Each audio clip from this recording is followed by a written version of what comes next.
Good afternoon. I know it's been a long day for you. Good afternoon. All right, there's signs of life there. That's good. This is the last presentation today for the week. You get a few days off. I want to welcome you to Madison, welcome you to UW-Madison, and share with you some observations about the opportunities that you have and the challenges that you have. Usually people talk about challenges first and then opportunities, but I deliberately put the opportunities first. You've been here now for several days. You've been engaged in a number of different activities, and you will see slightly different activities this afternoon. Can you tell?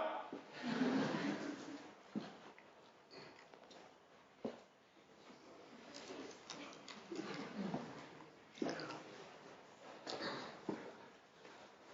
I go back? Well, come closer.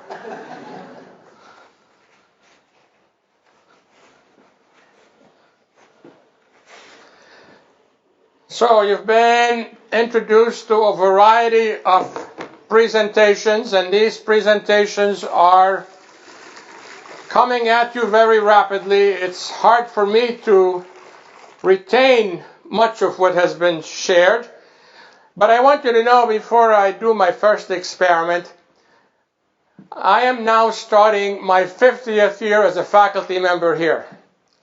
Someday, some of you will be able to say that someplace. It's something to aim for. And all the different activities that you engage in have to be purposeful. And what you want to try to avoid is being in a fog.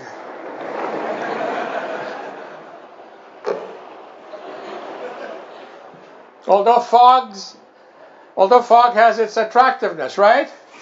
I wish I had a camera here to capture some of the expressions on your faces. You look somewhat relaxed. The joy of science, the joy of discovery, the joy of sharing what we discover is really sometimes indescribable. Here's our mascot, Bucky Badger.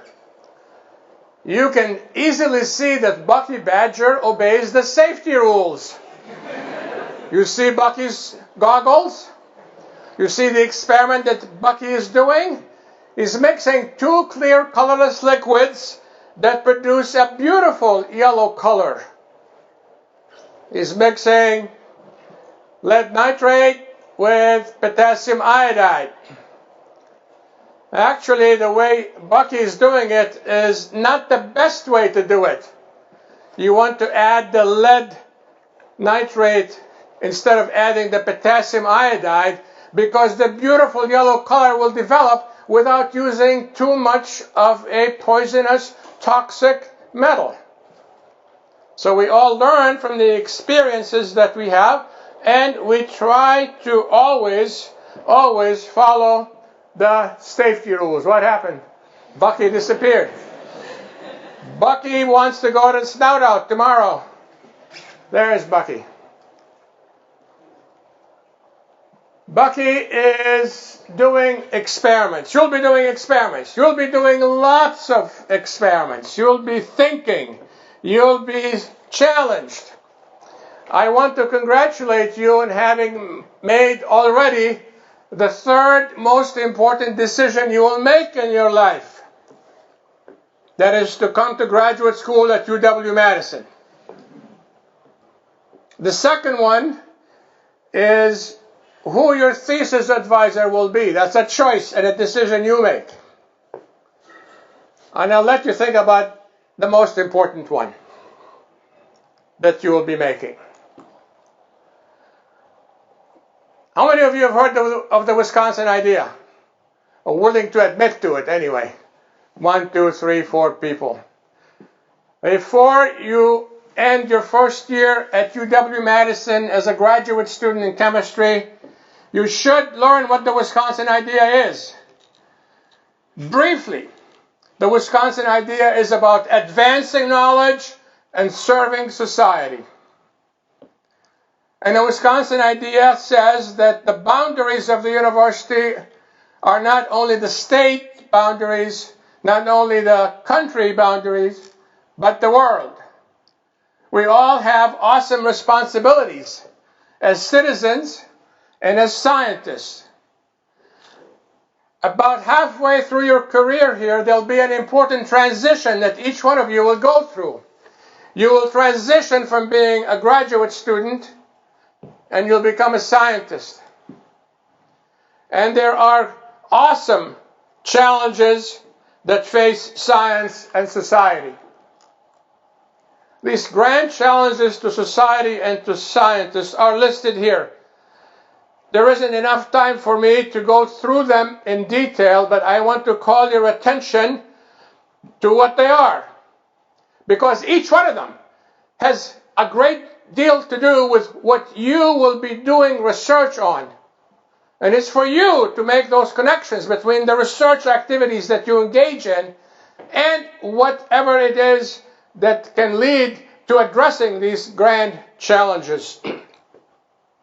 Population growth. As a time marker, just think about what were you doing 4.5 days ago. Don't tell me what it is. Just think about 4.5 days ago. Because in the past 4.5 days, the net increase in the world's population has been 1 million people. I didn't do it. You didn't do it. And if you do the arithmetic, this turns out to be about 80 million people annually. That's the approximate population of Germany and the approximate population of Egypt. Two very different countries in lots of ways. But they each have human beings that must benefit from the advances in science and in technology, which is the very last bullet on this list here, but I'll get to that in a second. We have finite resources. The finite resources I'm talking about are not the rare earths that are in our electronic devices. The finite resources include, what is this? It's a bottle made of plastic. It has in it water. And right now, around the globe, there are 1.3 billion people who cannot do what I'm about to do.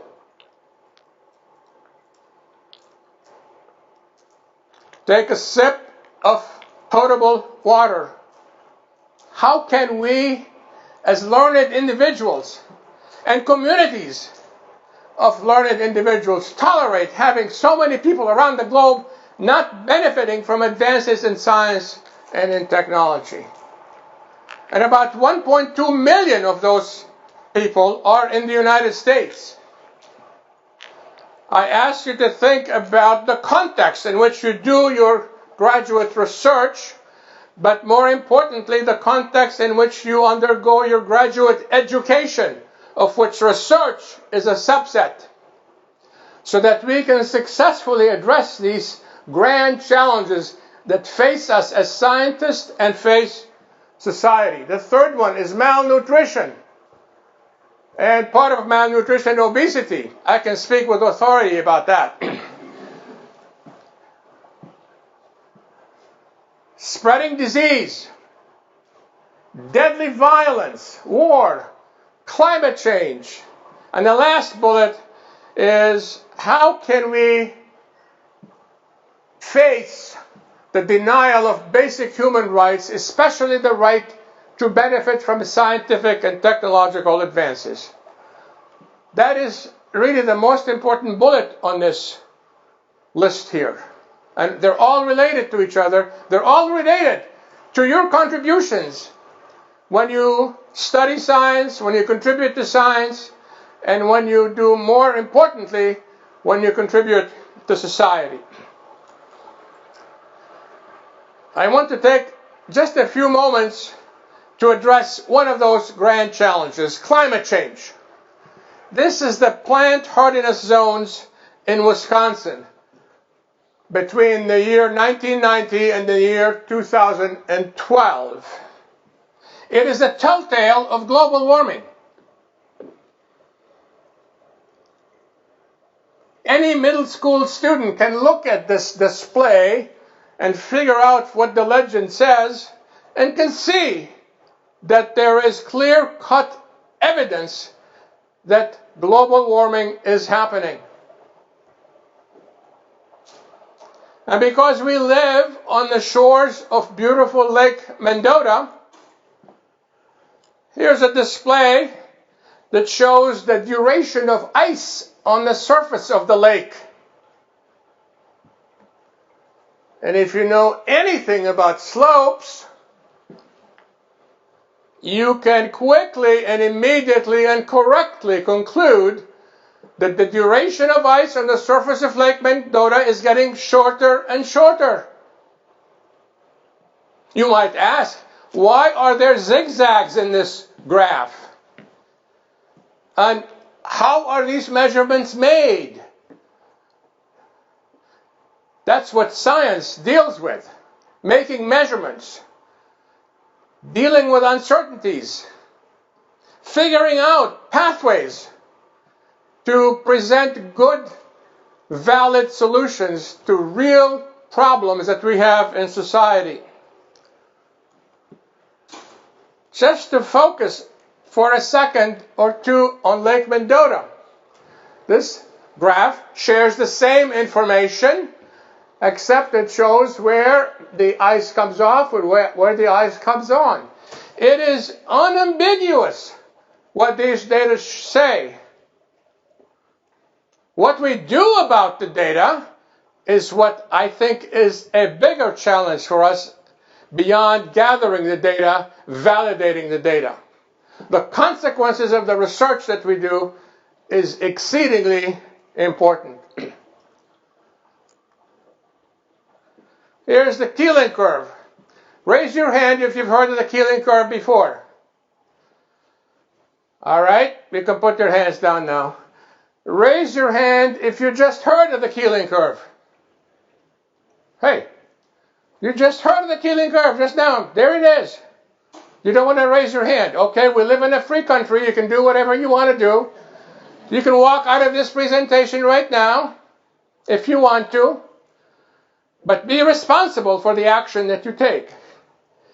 Keeling was a scientist who measured the concentration of carbon dioxide on the top of a very high mountain in Hawaii and noticed that these concentrations are increasing with time to the point that they are right now about 400 parts per million.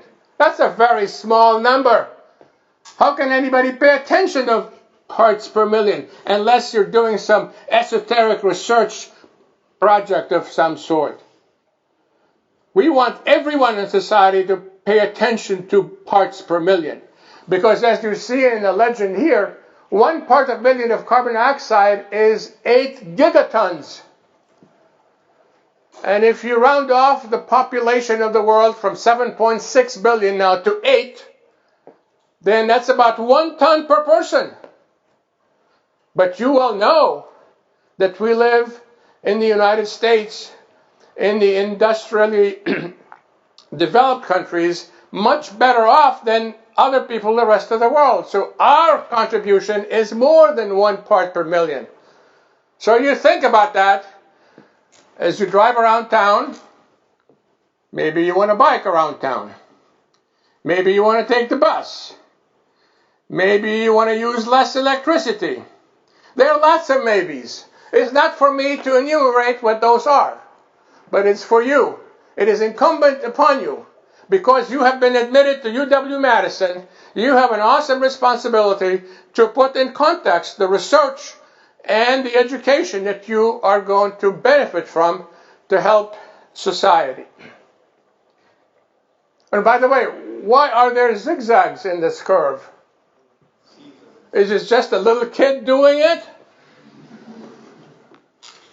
And what are the interpretations that we associate with measurements? Science is all over the place. Science permeates society. It's part of our role not only to advance knowledge, but to serve society. Global warming is unequivocal. I urge you to think about very seriously, think about this statement. Think very carefully about it, because it makes a difference who you say it to. I'm saying it to you because I have respect for you as potential scientists. If I'm going to talk to someone in the general public about global warming, this is not the way to start. You chuckle somewhat nervously. That's because I'm making a connection with you. And that's what I'm really talking about, making connections.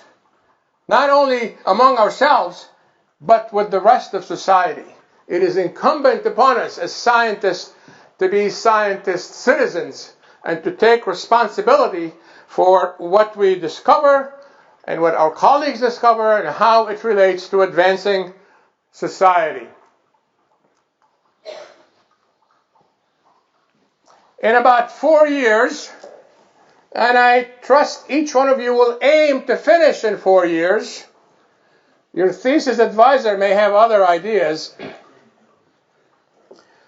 but try to finish in 5 years or less, because society needs you. We try to encourage my research and public engagement group, the Wisconsin Initiative for Science Literacy. We encourage you, we invite you, we embrace you. We want you to think about writing a chapter in your thesis, explaining your research to someone who's not a scientist, a member of your family, someone in your community back home. An elected official where you live or where your parents live. The program officer who is in charge of funding your research so that she or he can take that chapter and share it with people in high places who influence the support that we need to advance knowledge. We must take responsibility for doing that as well. And if you do write a chapter, and then we have guidelines for it, then we give you a small award of $250. It's, in Wisconsin, that's beer money. So, so think about this. Think about this as you think about the research that you do. You're going to spend 4 to 5 years of your life, that's a good fraction of your life, working hard, making new discoveries, facing challenges, conquering these challenges. Think about sharing the joy of the discovery that you have made with others. Not only because they pay the bills, but because it is part of our humanity to share with each other the joy of whatever it is that we are doing successfully and doing honestly. If you like to share in the community, I invite you to think about the Science is Fun activities. And I tell you right now, you may come and visit with me or anyone else who's wearing a Science is Fun t-shirt or come to the website. But I will tell you now, until near the end of your first year, we're happy to talk with you and listen to you, but we're not going to sign you up because you have a lot of things to do between now and then. And budgeting your time is very, very important. And taking advantage of the opportunities that you have is very, very important. But this evening, tomorrow, on Sunday, we will be at the Middleton Good Neighbor Festival. Some of you are going to go to Snout Out. We can't go to Snout Out because we're doing a public engagement activity. Some of you call it outreach. I'll call it outreach. That's fine. We can discuss and debate whether one term is better than the other. But let's do it. Let's do it. Why do we want to do it? That's what people ask me quite often. They say, Bassam, why do you do public engagement activities? That's why. That's why. That's why. That's why. You just look at every face in this photograph that was taken at the Hilldale Shopping Mall when we were doing a public engagement activities. That's why. And I will tell you, not everyone in this picture is a non-scientist. There are at least 3 people that I know who are scientists. Look at every face in this picture. You can't tell which one is the scientist and which one is not, because you don't know who they are.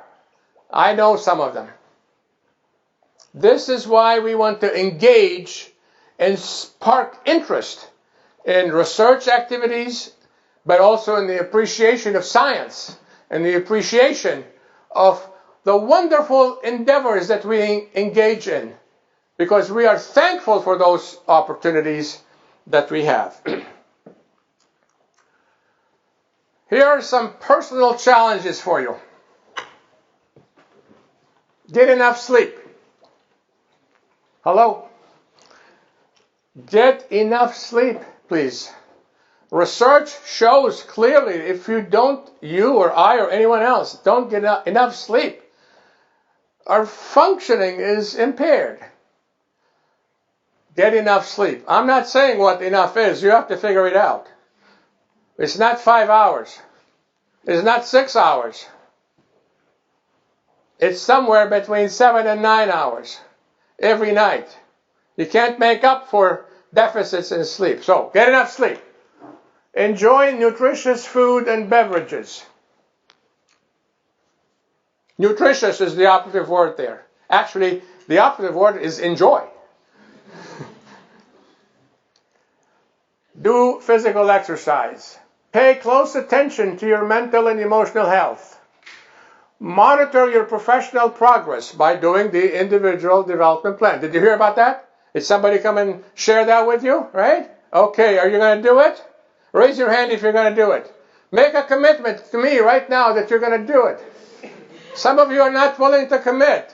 What happened? You didn't get enough sleep last night? Take personal responsibility for your life.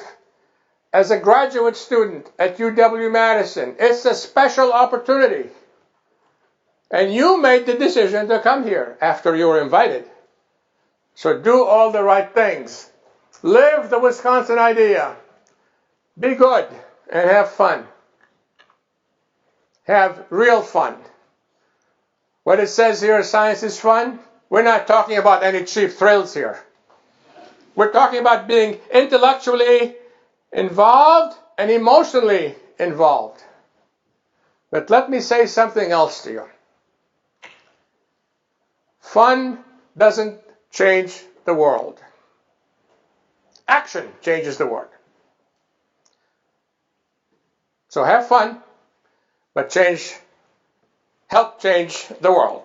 Because changes are very, very important. And here are some changes that we're going to do as we close this last session today. This is like the benediction for the whole thing, right? You kind of got that idea, right? Right?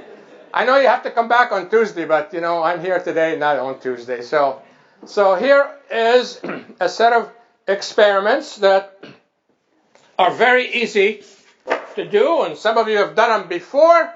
And what I'm doing is taking chunks of dry ice after I put my gloves on, because dry ice is minus 78 degrees Celsius. And I drop the dry ice in the cylinders, and all kinds of interesting things happen. Do you see any interesting things happening? Hello? Anybody out there? Yeah? What's happening? You see bubbles? You don't raise your hands, just speak out. It's a free country. Come on, this is not a classroom. We're all joined together. We're going to be collaborators. What do you see? You see bubbles? What kind of bubbles are those? They're carbon dioxide bubbles coming from the sublimation reaction. But also, because we see the bubbles, we can tell that carbon dioxide is not very soluble in water. If it completely dissolved, then we would not see the bubbles. And carbon dioxide is a greenhouse gas. So this is a good way to get people's attention and then discuss greenhouse gases. Color changes. These are acid-base indicators. You know what these indicators are, right? If you don't know, we have a little chart for you here. I have it backwards. So it's bromethymol blue. What's this one? Phenolphthalein, right? Select this one, right? And this is universal indicator. It's a mixture of all the indicators. And the sublimation takes place and the bubble rise and all. There are at least 20 different observations that can be made about this experiment with those 6 cylinders that have the liquids in them. And so now I do my grand finale for you, and for myself too. So I have a beaker, and there's this beaker, by the way, if you look at this beaker right now, you just learned how big 4 liters is. It's a 4-liter beaker. You cannot unlearn it. You may forget it. Those are 2 different things. This beaker is empty except for air, and now I put the magnetic bars covered with Teflon, and then I'm going to add 3 clear and colorless liquids, and we're going to see what happens. Here's the first one, and here is the second one. Anything interesting happened so far? The volume increased. A slight change in coloration. Can you see that? You see what looks like a tornado, but it's not a real tornado. I hope this is the closest you'll ever come to a tornado. And then I add the third clear and colorless liquid.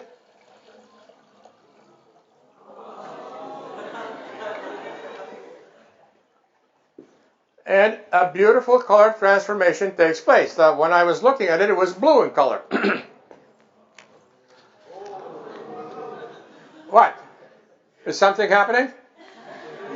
I don't see anything happening. How come I don't see anything happening? I am looking. I'm looking at you. I'm not looking at the experiment. And these transformations are captivating. This is the Briggs-Rauscher chemical oscillating reaction. It's one of about 50 known such reactions.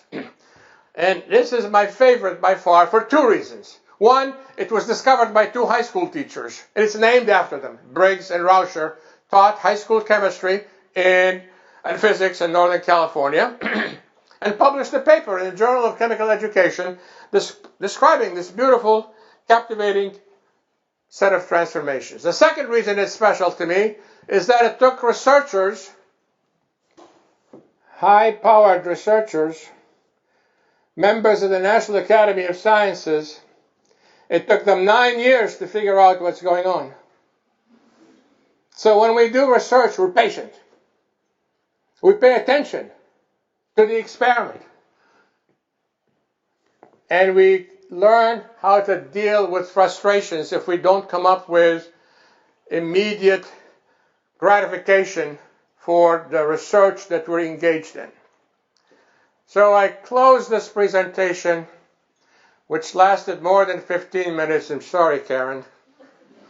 But Karen likes this one too. So I close this by wishing you well as graduate students, and wishing that you will develop the skills and, more importantly, the attitude to excel in what you do and to serve society. And if you see me walking in the building or on the street sometime, in the next few days or sometime before the end of the year, introduce yourself to me and say, I'm so-and-so, I'm a first-year graduate student, and I met you on August 23rd when you lasted more than 15 minutes in your presentation. Thank you very much.